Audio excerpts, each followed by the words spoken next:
another episode of Behind the Dreamers. I'm your host, Jennifer Loehding, and we are talking to the achievers, the creators, the magic makers, and the dreamers. These are our friends, these are your friends, and they are living the extraordinary. Well, I'm so excited about my guest today. We're going to be getting into the world of college athletics and the nuances of the recruitment process, guided by the insights of someone who has lived and breathed this dynamic environment for nearly 15 years. This individual has not only witnessed the highs and lows of the competitive field, but has also faced personal challenges that tested his resilience and determination. And so you guys are going to get to hear from him in just a few minutes. But before we do that, we need to do a quick shout out to our sponsor. This episode is brought to you by Walt Mills Productions. Need to add excitement to your YouTube videos or some expert hands for editing? Look no further. Walt Mills is the solution you've been searching for. Walt is not only your go-to guy for spicing up content, he's the force behind a thriving film production company with numerous titles in the pipeline. Always on the lookout for raw talent, Walt is eager to collaborate on film and internet productions. With a background deeply rooted in entertainment and promotion, Walt Mills leverages years of skills to give you the spotlight you deserve. Want to learn more about Walt and his work? Head on over to waltmillsproductions.net and let your content shine. All right. So with that, we get to meet our guest. This is going to be so excited. Meet Jared Zeidman, the author of Nail the Recruiting Process and a former full-time college athletic coach who made the bold decision to prioritize his health following a severe COVID-19 complication. Now as a consultant, Jared brings a wealth of experience to college coaches and high school athletes alike, aiming to build successful programs and navigate the recruitment landscape. So welcome to the show, Jared. I am so excited to have you here today. Thank you so much for having me, Jennifer. I appreciate it. Yeah, this is the only formality of this show. Now we get to have the real fun because I don't have to read anything any longer. So I'm excited. Great. All right. So let's jump into this because you are now coaching and helping potential athletes come into the college athletic space. And so tell us a little bit about, I know you've shared your journey and I kind of touched upon it, but tell us a little bit about how you got here and what you're doing. Sure. We'll do the algebra. An interesting college experience plus my real world experience plus COVID equals now is basically what I would say. So I actually went to college to be a sports broadcaster. That's what I wanted to do. I podcasted and wrote for several years after college, even through going to grad school on a scholarship where I was very lucky to begin working with an actual sports team. So I was kind of doing both things at the same time. Took a regular job and just realized how much I missed basketball and how much, even though I liked writing and doing the media stuff, it wasn't filling my cup the same way. So I got unbelievably lucky. And, everybody's journey, Jennifer, is a little different. Right. I would say my journey is definitely the silliest. I was literally playing pickup in my place of work with the women's basketball team at Union College. And about a week before the season started, they were like, hey, do you want to be a practice player for our team and maybe help coach? And I remember saying to one of them, that's definitely not how this works. I don't think that you just get to make that call. Hilariously, they asked the coach and I end up talking. That coach, Mary Ellen Burt, the winningest coach in the history of Union College, ends up being the most significant mentor of my life. And, flash forward 10 years later, I've gone from volunteer assistant to associate head coach. She let me be the standing head coach of the team for the final 3 years of her career, trying to grow me and take me to the next level. I was fortunate enough to get a D1 coaching job after that, working at Canisius University with another incredible mentor and friend in Sahar Nusebe. So I got this coaching thing really figured out, and the common thread every step of the way for me, Jennifer, was recruiting. I'm a big relationship person. I wanted people to know that there's more to me than basketball. And I wanted them to know that even on their worst day as a basketball player, there was more to them. And that really helped me bond with a lot of people in this field. So 2022, I get COVID. I end up becoming one of those quote unquote long haulers. It was a shocking thing to take place for me in the moment. But the community of basketball coaches had my back. So now all of a sudden, these things I used to do come back. I'm part-time broadcasting games for ESPN3 and ESPN Plus, thanks to an incredible friend, Matt. I am still helping Canisius out and watching and, have my relationship with them and with Sahar and the rest of the staff. And then I have this opportunity to follow the thing I'm most passionate about, which is recruiting and addressing some big disconnects in the process and trying to get better information out there. So would I like to return to coaching? Yes. Hopefully there will be another part of the equation added down the line. But for now, I find what I'm doing to be super fulfilling, and I'm sure we'll talk about more of it. Yeah, absolutely. Well, and first of all, I will say you are definitely great behind the microphone. It's so, I feel like all the, I had several episodes yesterday where I think two of them went to school and thought they were going to be journalists. That's what they were. They wanted to be in journalism, did that. And then they were like, there's no money in that. And they realized they didn't want to do it. But I always love my people who have done some kind of journalism because they're very good behind the microphone. They're like really good. So right. I do want to tell y'all, I really appreciate that. And it has definitely paid dividends as I've made this turn. Yeah. So fun. So fun. Yeah. And I think it's interesting, like how you talked about you were doing this and then you kind of moved into the coaching and they kind of went back to the broadcasting again. And here you are doing the recruitment. They all sort of overlap really with your personality and your strengths, I think. And I think that's what's really nice about when you look at people's journeys, even though they sort of, I say they're never linear really, but if you start to connect the dots, you see where it's like a Venn diagram sort of, you start seeing where everything overlaps, right? Like something you did here overlaps with what you're doing now. And then something here comes over to here. And so I think the common thread when you look at all of these things for you has probably been your ability to communicate and build relationships. There's some thread between those different things. And I think you nailed it. And again, you sort of can't control these things as they're happening in real time, but in hindsight, boy, am I fortunate that those were two things that I was really passionate about. That, if there's another coach that I know that's making a big run, I'm always checking in with them and calling them and encouraging them and cheering them on. And you get older and you realize not everyone keeps connections like that. And I was very, I can tell you, based exactly on what you just said, Jennifer, the most humbling part of my life, honestly, was last April 2023. I publicly announced that I was going to step away indefinitely from coaching just to figure out what was going on with me medically and listen to my doctors. And I didn't really have a timeline. I was so blown away by the responses that I got. And, I never checked in on other people and cared for other people as a quid pro quo. There was never intention. I just was excited for them.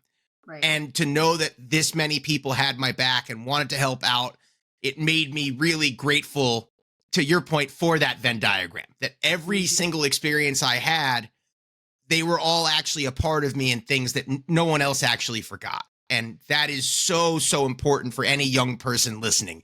You are your experiences and you wear them with you, even after that initial experience is long gone. Yeah, no. And you know what? I think relationships are so important. And I think the younger you understand that, the better, because no matter what you do, I tell my kids all the time, you don't want to burn bridges, because relationships are important. And sometimes those people, you circle back around and you run into those people in another endeavor, or there's a reason they come back into your life. You never know. And so I think you really hit on something really good there. And I lost it because we got that internet glitch and I went, what happened? It's all good. It's all good. But no, I think it's great. And I think that, you found your talent and you found your strengths and your gifts and you're capitalizing on that, which is really good. And so I think that's an awesome thing. There was something I was going to mention. When we were talking about your health, when you said that you had to step down indefinitely, and I wanted to say something on that, because not that I can say I understand what you were going through or that I can say I know how you feel, but I understand and can resonate with that when you've got something and you don't know when that end is going to be, when your health becomes your priority and you can't really think beyond getting better in that moment, right? Like that's the priority. Yeah. And, I know we talked a little bit a couple weeks back, and I think something we have in common is even if our feelings and our emotions weren't exactly the same, there's an experience that unites us. And I'm learning there's an experience that sort of unites me with a lot of people in this space, which is something happens that you have absolutely zero control over. But that thing that you have no control over also impacts the things that you do have control over. Right. Yeah. And you have to make this mental shift because, you kind of get taught by people with the best intentions to control the things you can control.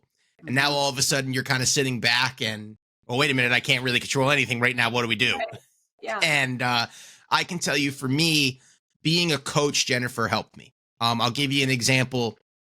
There's a young lady who I think is extremely talented that had an injury that took her away from the team for a season while she had to recover from the injury.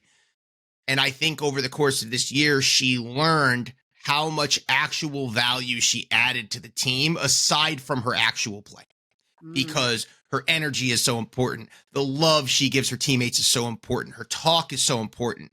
And I think I was able to harness a lot of the coaching conversations I've had with younger people and say, hey, remember, there's you as a person before you're a basketball player, before you're an athlete, before you're a worker. There's you. The things that make you you are what make you good at these other things. And I'm just fortunate that my experience led me to be able to kind of coach myself like that. Yeah. And I think, I was talking to somebody yesterday that was an athlete as well. And I always love talking to my athletes and people that are in that space, because there's so many parallels. And we were really talking about learning to fail. And I think that sometimes we associate when we have setbacks like that as sort of being kind of a failure in a way, because it's something that happens that impairs our ability to do the things that are important to us. Right. But they're not really.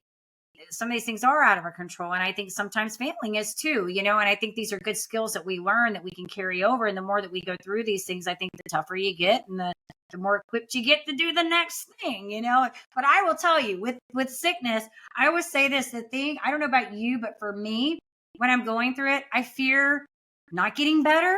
And I think, oh my gosh, is this what it's like when you get older? Because you just give up, you get tired of being sick and you're just like, am I ever going to get better?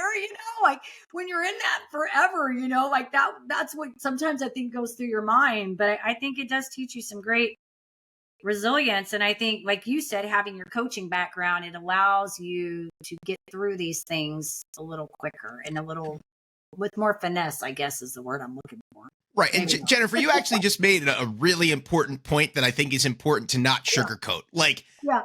Anyone that's listening should not assume, even for a moment, that there aren't really dark nights and really pervasive thoughts, especially when you're in, your hardest times. Mm-hmm. And I think what I would say is I'm so grateful for the life experiences that I've had and the support network that I've cultivated that helped me through those moments. And, to have something that is, especially, in my space, starting to catch some traction with the project that I'm working on right now, being able to have something to look forward to your point, Jennifer, when you really don't know, what is tomorrow going to look like for me physically? Right. Having some other things to look forward to can really fill your cup.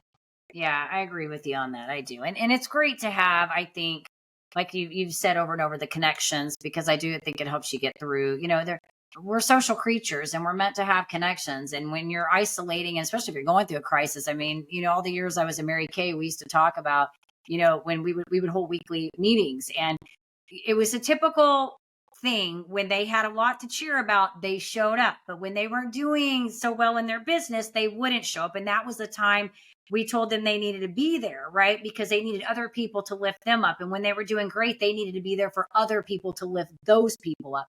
But they would hide, when they weren't doing as well. And we would always say that, when you have a problem, you have a problem. But if you don't have any support, then you got even a bigger problem now, because you're out on your own trying to deal with the problem, So I'll tell you something very interesting, because you just shared an example that really resonates with me a lot.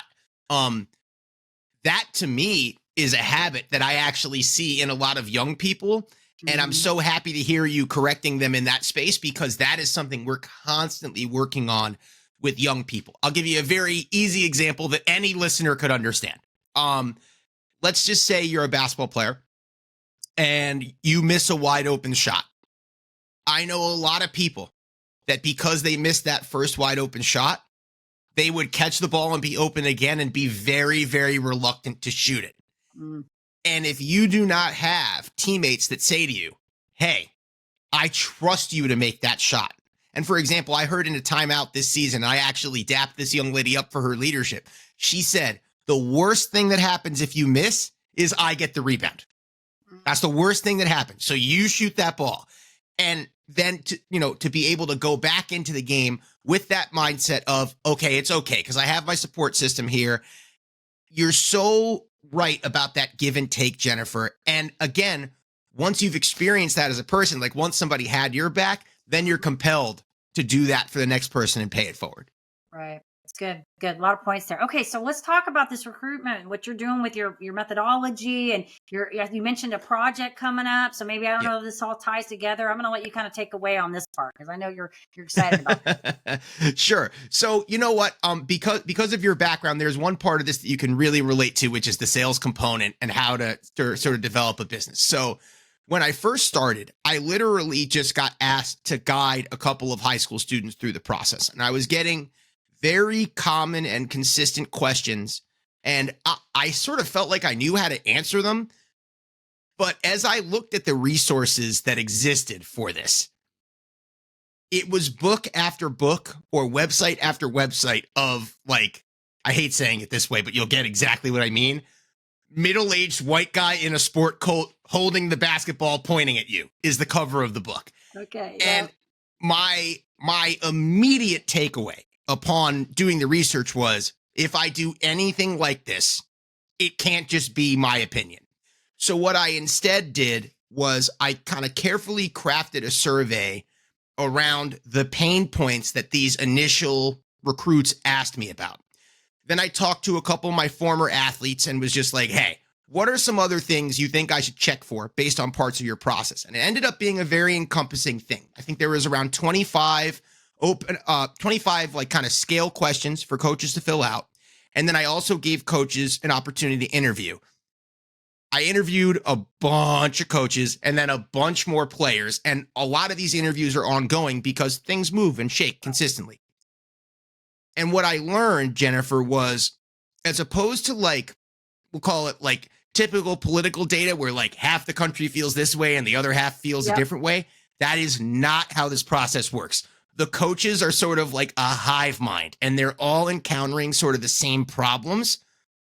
And the causation of those problems is really interesting. So that right off the bat, I got the data back and I immediately was like, I have to write a book about this. So I think the thing I'm most proud of, honestly, is with the physical limitations. I basically approached writing this book like it was a 6-month workout plan. So 45 minutes a day, we just chipped away. And then 6 months later, it was done. And I'm very excited about the book. It comes out on April 30th. That day is the day I got COVID 2 years ago. So it's a bit of a sort of vendetta day in my mind. I'm very excited about that. And advanced copies are now out, and I'm actually getting tremendous feedback from the high school coaching community and the college coaching community. And basically if I were to explain the data specifically, Jennifer, it isn't just about what college coaches want and how to do the right thing to get noticed. It's also a series of incredible advice and snippets from former college athletes about how you can best choose your correct fit and make sure you're finding the right place for you. So the piece of feedback I've gotten a lot that I just love is from former college athletes that say to me, I wish I had this. So what I'm now doing, thankfully, again, with that communication background, is I've got the book, which is the data that sort of explains my why. And if you kind of want to know how I do things the way I do, or why I do them, or what informs it, the book is a great start. It's super easy. It's accessible. I'm selling digital copies of it for $7. So really easy. And then if people wanted to work with me, I'm talking to players individually. I'm talking to full teams. I'm working with coaches on how to better prepare their young athletes for college, but I'm also helping them filter, because a huge part, and you know this from your life's work, a huge part about this is if you're stubborn about fit, you end up choosing the wrong fit. So I sometimes have, tougher conversations with people where I really want them to try to find the right thing, because that is also informed from the data. So that, in a nutshell, is what I'm up to. And I sort of, again, wanting to be a sports broadcaster, I feel like a journalist, because some of this stuff is definitely my opinions, but those opinions have been formed by raw data from the college coaching community. Entrepreneurs, are you ready to level up your leadership skills? Tune in now for an exclusive offer designed just for you. This is my time. Did you know 63% of consumers prefer businesses aligned with their values? Recognizing your core values isn't just vital for business growth, it's the bedrock of effective leadership.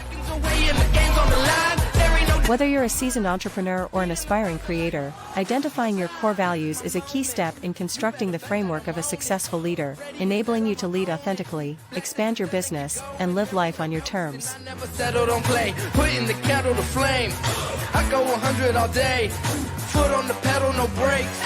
10, 9, paid on my dues, waited in line, 8, 7. Are you ready to access tools to kickstart your leadership journey? Unlock a treasure trove of insights and get your free resources at www.linktree/Jennifer Loehding. Take that crucial first step toward realizing your leadership aspirations and elevate your leadership game today. Ready to shine. Yeah, I think what I keep hearing is the research that you've done, the surveying and all of that, which I think is so important. Sometimes it's hard, like when we're going out there and we're trying to get our message out there. It's like I was telling somebody, on a podcast that I was interviewing for. It's all of the work that I've been doing has kind of been, I haven't had quite the vernacular around it. Like I knew what it was that I was trying to do. And then I landed on some research and I'm getting certified in it right now, but it's kind of the science behind everything that I've been telling my clients. And so I'm excited about it, not because it's really any different than what I've been doing, but now there's like components behind it. So now when I get my people that are, science-based or need that factual information, I've got something that says, hey, here's the science behind why you're doing and why you should do what you do. And that's what you're doing in this book, is really saying, okay, I've talked to all these people. This is the universal problem, the things that they're going through. And here's things you can do to help make that easier for you. And so I like it. It's good. And to your point, specifically about the validation when you do it yourself, that's actually the biggest thing. I would say, rather than just give answers, I'm trying to empower young people to take more ownership and initiative in their own process so they can find the correct thing for themselves to experience what you just discussed, which is that validation of like, oh, I was right. Yeah. Like I was right about this. Yeah. It's like I was doing the right thing. I just didn't have the language where it's like, I'm telling you to do these things, but I know why I'm telling you to do them. I just don't have the right word for why you're doing it, And so, yes, there's that validation. I agree. But I think it's great when you do this. I had another gal that she's kind of a psychologist. She had like many years in psychology, and she talks about showing up, how it affects our interactions with other people, which you're doing, I'm doing. It's what we do every day. We have communication, but she studies kind of the science behind it. But she also, like you, goes out and actually polls people. And she did this whole questionnaire. And one of the things she asked, and I don't know, I'm not going to quote this because I don't know exactly how she said it, but the gist was she asked people if they thought before they went into a situation about what they were going to say before, if it was going to impact somebody else. And it was only 27% of people actually thought about, is my words how they're going to affect the person that I'm talking to? And which makes a difference in how we show up, right? Because it's not something we can always think about, but the more that we are mindful about our interactions and how we show up with other people and communicate, we get better at that communication with people. And so it was a really neat talk. But the point I was trying to make is that she was out doing the work. She was talking to people, asking the questions, getting the surveys, and she continues to do it. Well, and Jennifer, you actually just make an incredible point. There's a very specific leadership piece.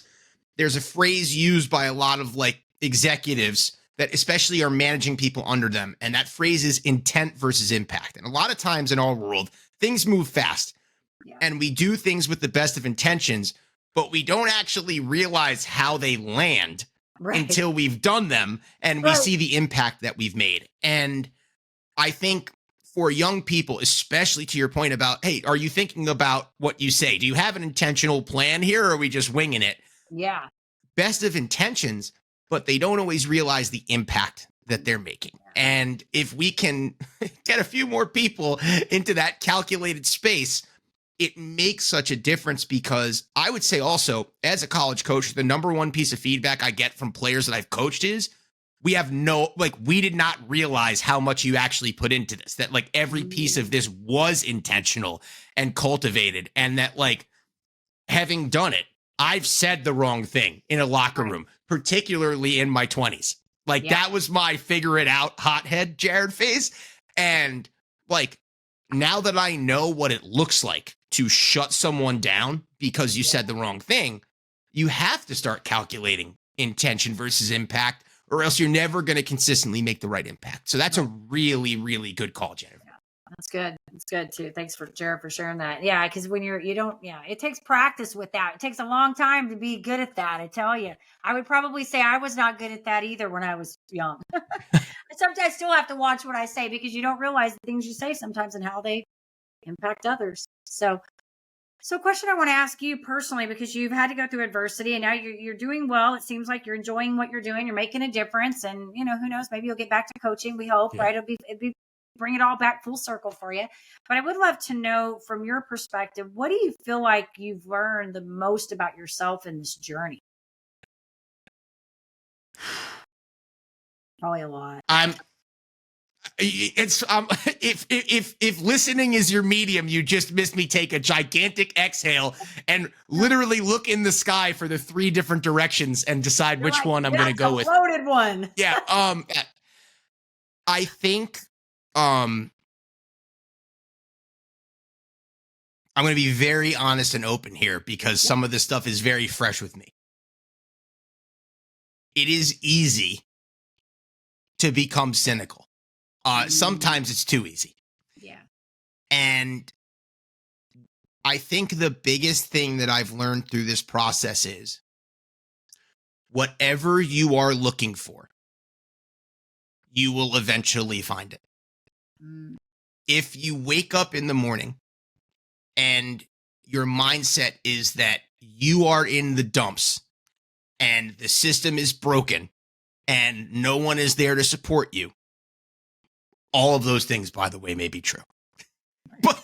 But if that is your attitude, you're going to go through your day and you're only going to encounter those things that validate your outlook. And then you're going to go to bed that night furious at the world, and you sort of kind of have this feedback loop. And I'll be the first person to tell you, Jennifer, I told the team I was stepping away, and then there was 2 weeks where I was like that. Like, there is no doubt in my mind. Yeah. I was like that for 2 weeks after that. Like seeing young adult women cry because I had to leave. Like, it put me in a very tough headspace, even though obviously everyone cared for me and wanted what was best for me, as did I. Here's the flip. I started having these very small experiences, and I'm so thankful that I had the courage to try them. I called a really reputable consultant in California and said, if you were me, what would you do? I took the chance on just trying things that I had never tried before. And all of a sudden, my mindset started to shift to, hey, I think if I try something different, I can utilize some of my same skills, and maybe I'll just find some things that work for me. And in what it felt like, honestly, lightning speed, Jennifer, people in the community, like you had mentioned before, kind of coming full circle, from my past, offering me part-time assignments to help me offset disability costs. People in college basketball programs asking me for my input as a consultant. And then, I mean, I had been coaching for so long, I was thrilled I still knew how to read and write. And now I have a book. And, it all had to do with what my honest energy was like in the morning. Yeah. And if you don't mind me sharing this, because this is your platform, and I thank you for having me on it, but if you don't mind me sharing it, it's really hard out there for a lot of people going through illness. And I certainly don't want to other or compare the long COVID or COVID, autoimmune response community with other people, because that's not the point. But what I will say is, please use me as an example because I'm still not better. I have 4 hours a day that I can work. I want my life to be drastically different than it is. But thanks to the help of the people around me, I have been able to kind of wake up every morning and seek out the positive things that have affirmed the great parts of the last 2 years for me. And because I find those things every day, I'm very excited about waking up and tackling the next day. Oh, that's good. I love it. Oh my gosh. So much there. We're going to sum it all up though when I hear that, because it's really how you're looking at things, you know, when you get up every day. And I say that too. I tell people, you know, you made a good point that really, however we see things, we're going to seek things. I say it's confirmation bias, really, is what we're looking for. If we're going to fail, we're going to look for ways to fail. If we think we're going to succeed, we're going to look for ways to succeed. And I think when you're in the depths of that, you know, in that whatever challenging time you're in, it is very easy to get into that mind space. We've kind of covered that already, really, to get into that. Is this all that there is? Is it going to be better? But at some point, yeah, you have to look at your situation. And I think sometimes too, people, we fear because we're not the way we were, right? Like we're not able to do the things that we were able to do before. And we have kind of a new normal for ourselves. And I had a gal on a while back. She was a traumatic brain injury gal, wrote a book about it. And she was talking about that, accepting the new, whatever the new normal is for yourself, because there's a little bit of freeness that comes with that. So when you talk about you have 4 hours to work, and I get that, because that's kind of been my life for a while. It's like I was talking about these podcasts yesterday. I did 4 in a row. And that's a first in a long time. I can't imagine how exhausting that must have been for you. I can't sit in the chair for that long because I would be like not feeling good and I'm squirming and I can't, you know, and I need to go get a drink. I feel like my chest is hurting, and, you know, and so, yes, it's easy to be, like you said, to get in those spaces. But I think you kind of hit the nail on the head when you started talking about the way you're looking at things. And at some point you have to accept that here's what I'm going through right now. How do I make the best of that situation and use the strengths and the gifts that I have to do the things that I want to do so that you can still do those things. And I think you find fulfillment in that when you put your energy into something that brings life to you. And you don't realize this is this really powerful thing about human connection. You don't realize that as you do these things for yourself in complete darkness without talking to anybody else about it, everyone else can tell. Right. You have no idea. And so, like, just something as silly as somebody seeing me and being like, wow, you look a lot better today. And I'd be like, oh. And then I would like kind of have a little daydream sequence about how, like, oh yeah, I actually strung together like 3 or 4 really good days. And, you know, to those that aren't there yet in their recovery journey, I hold out hope for you, and I want you to get there, and I'm thinking of you, and I just believe in that manifestation that you're talking about, Jennifer. And I've always, in a weird way, and I can say this to you because I think you'd get this. Yeah. It's the thing that's actually motivating me the most to ultimately return to coaching, because now that I've had this experience, I think I could do the job 10 times better. You would. You'll have more empathy. Yep. You'll have and more compassion. I think it does. Things like that's changed you. You know, I always say, I was telling someone the other day, just, you know, relationship building, you know, in the 22 years I was in Mary Kay, I mean, anytime you're working with women, you're having to build relationships. That was never really my strength. It wasn't an area that I was really good with. And people, I'm like, you have a problem, just keep it to yourself. I don't want to know about it. We all have it. But I think one of the things that I tell people all the time is that I have gotten much more relational with people. A lot of it's come through the podcasting because I've interviewed so many people. But it's so interesting. I find myself in a very different place where I tend to have more compassion for people, or I tend to relate to people better. I tend to ask more questions about people without assuming situations about people. I try because I want to get to know them, and because I feel like we don't know what somebody's ever walking through without asking questions. And when we assume things about people, we make judgments. And so this is a good lesson on many fronts. Oh my God. Fronts, right? Right. Well, and Jennifer, you and I are especially good examples of this, where if an unassuming person would hear the way we're talking or look at us and be like, oh, they're doing great. Yeah. And, to be able to walk into a room and carry that additional mental space where, let me ask, because we never really know. It is such an important skill that I wish I understood more concretely at an earlier chapter of my life. Well, that's what I say. I think we're ready to receive. They always say the teacher shows up. What is it? Teacher arrives when we're ready to receive, kind of thing. I think we're all meant to learn things on the journey that we're meant, wherever that is. But I think it's a wisdom thing. I think it's all good. So this has been great, Jared. I appreciate all your wisdom on this and you sharing your story and being authentic and real, because I think that's what this show is about. I love to talk about the successes and the wins, but I believe behind every success, there's mud, there's dirt, grit, there's something. Everybody has a story.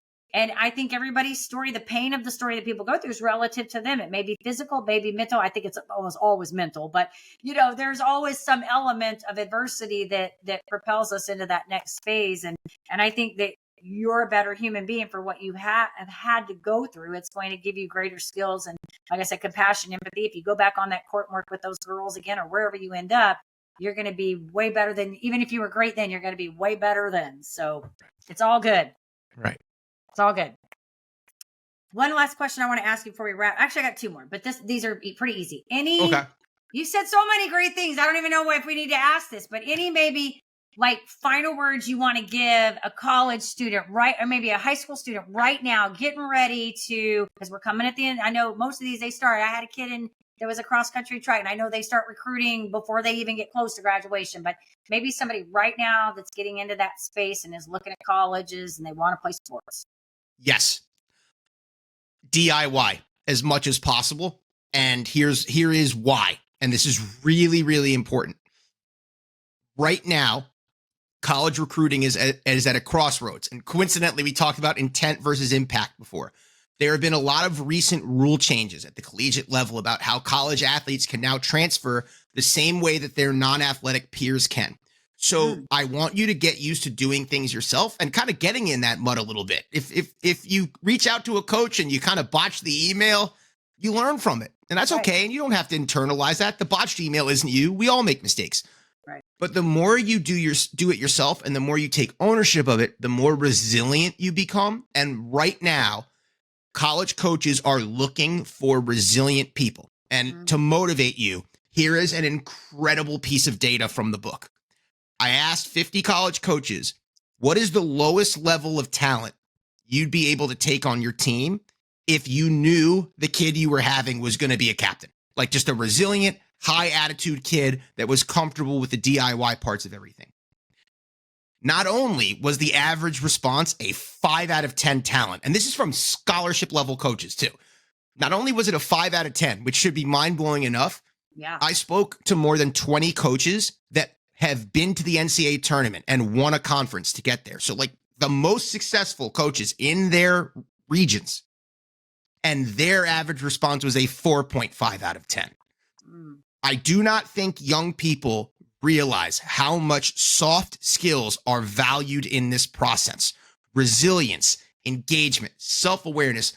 To your point, Jennifer, the ability to walk in that room and just shine and raise the attitudes of others around you.